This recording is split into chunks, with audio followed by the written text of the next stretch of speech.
What's going on, folks? It's been a long time since I've done a video, but it's for right cause. There's a lot of things going on in my life right now, as I'm sure a lot of things are going on in your life. But what I want to do in this brief episode, I won't be too long, I want to talk about what's been heavy on my heart.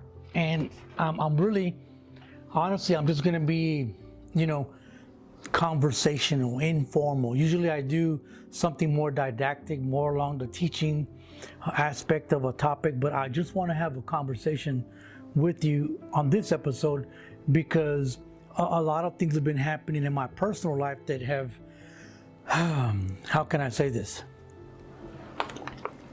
Honestly, they've been very humbling, embarrassing, humiliating, humbling, revealing, caused me to examine a lot of things in my lives right now, both in my professional, vocational, my marriage, my home life, like everything. My entire world, I think maybe I'm just globalizing, but my entire world has turned upside down. And it's giving me a moment for pause. And what I want to do in this episode is share part of that pause with you. And I can go a lot of different ways with this, but what I want to talk about, and it's something that I saw really on a podcast this morning as I was going to work. It was just a clip. It was like a 45-second clip. It was by Jordan Peterson, and he was talking about sacrifice. And in that 45-second clip of him talking about sacrifice, he said something that was immensely profound, and it spoke loudly to me. And this is what I want to share with you. I want to talk to you about how your sacrifices, it's like, okay, let me go with this.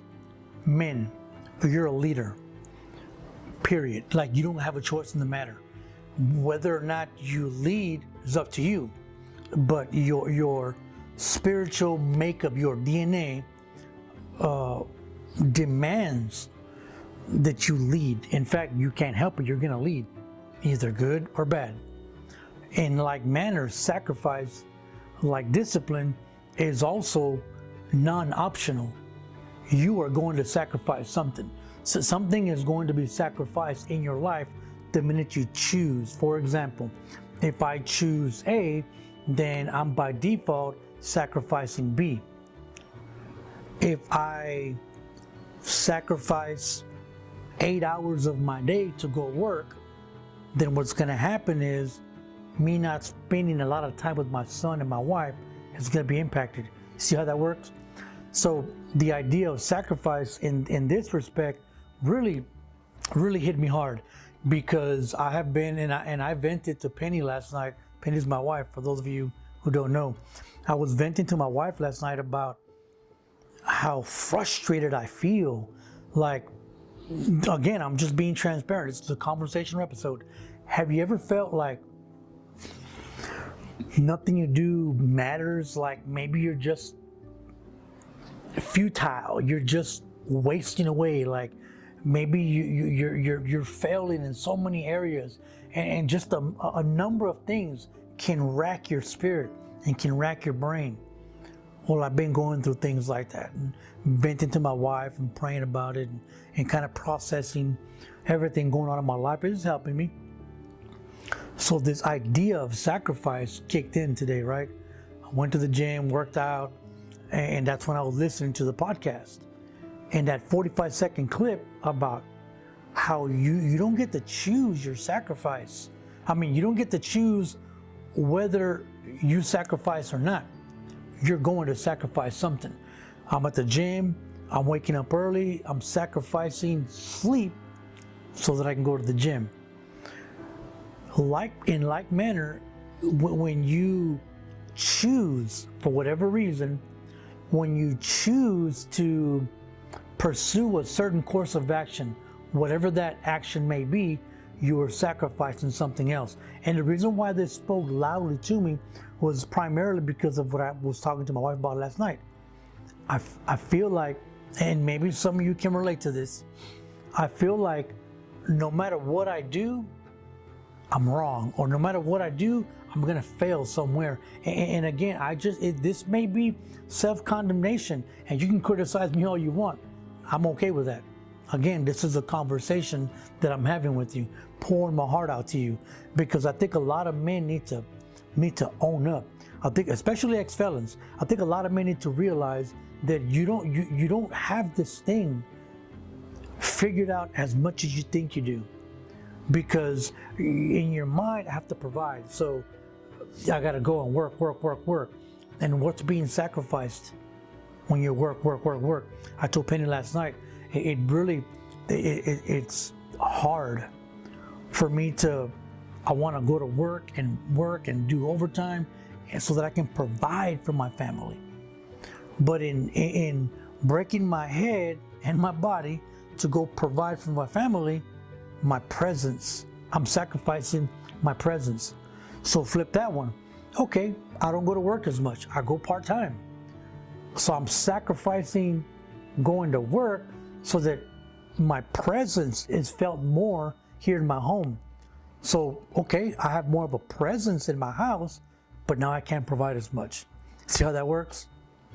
It's an insane rat race that all of us are thrown into, and throw in that taxes and gas and groceries and insurance and bills and everything.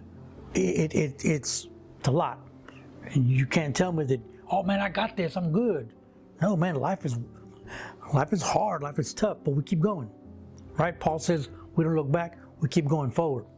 But here's where I'm going with this. What are you sacrificing?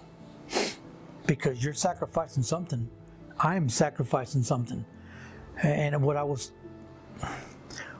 concluding in my meditations after the gym, going to work, thinking about this topic on sacrifice, what you sacrifice will reveal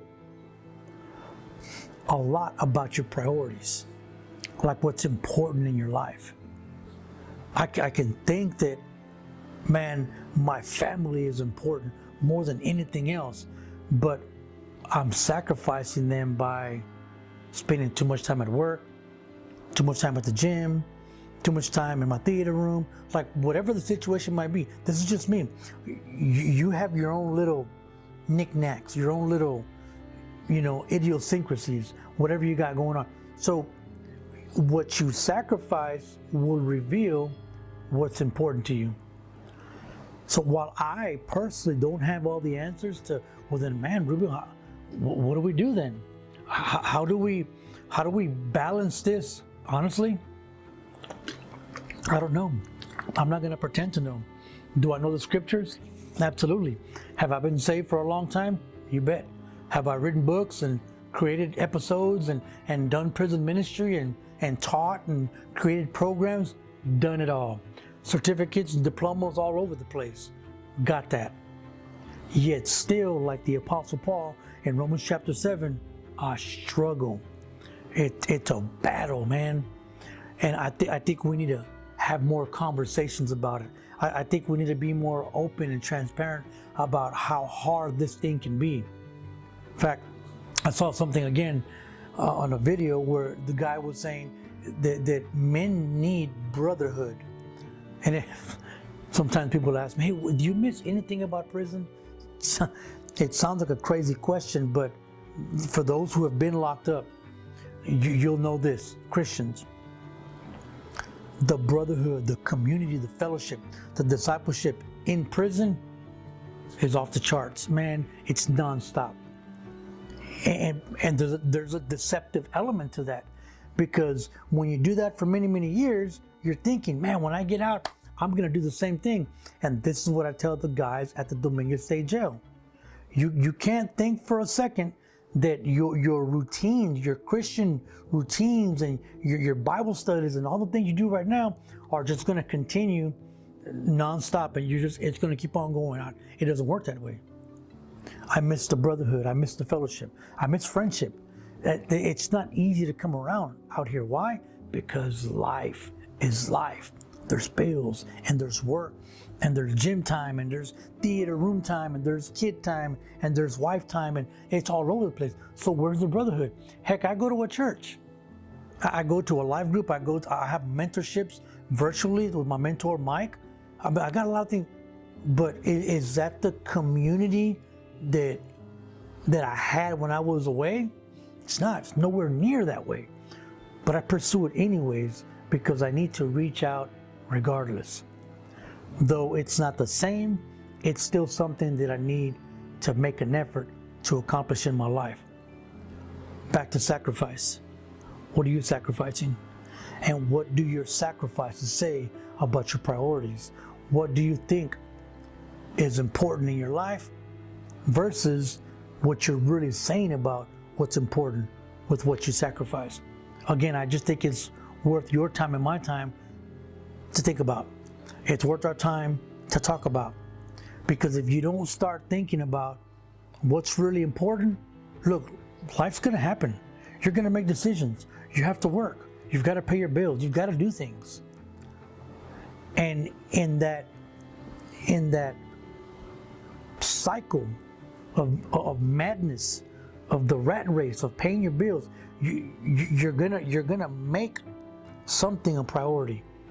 You're gonna make something important. You're gonna make something the preeminent focus in your life, whether or not you think about it.